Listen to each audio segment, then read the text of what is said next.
Ipinaubaya na ni Senator Win Gatchalian sa LTO ang pagpapanagot sa may-ari ng kontrobersyal na puting SUV na may plakang 7 sa EDSA busway.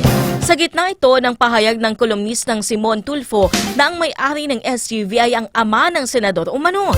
Iminungkahi naman ni Senator Raffy Tulfo na i-deputize ng Philippine Coast Guard sa pagbabantay sa EDSA busway. May reporting deal dyan ang aking partner na si Ace Cruz.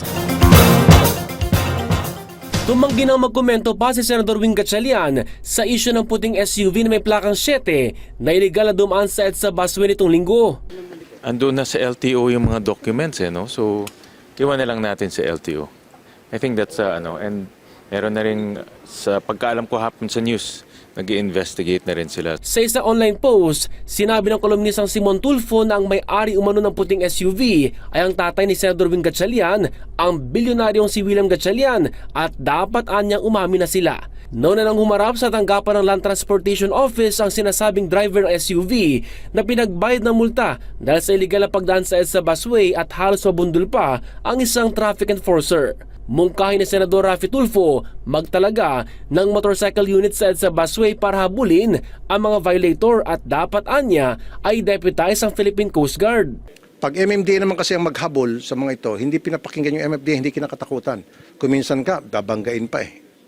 Pero pag Coast Guard yan, naka-uniforme, may baril, respetuhan niya ng mga traffic violators, ng mga bus lane, violators sa bus lane.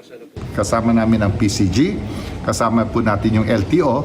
We will look at that matter and we are seriously considering po ito. Maayos po yung suggestion ng ating buting senador. Dumepensa naman ang MMDA sa mga patutsyada sa kanila ni Senador Tulfo na ayaw umano magbigay ng MMDA ng kopya ng CCTV sa EDSA busway. Matter of minutes na ibigay po yung CCTV footage. So wala naman po kaming pinagtatakpan. Nilinaw naman ng MMDA na hindi na sila may jurisdiksyon sa EDSA busway matapos na mag-take over ang DOTR sa pamamahala doon mula pa noong June 30.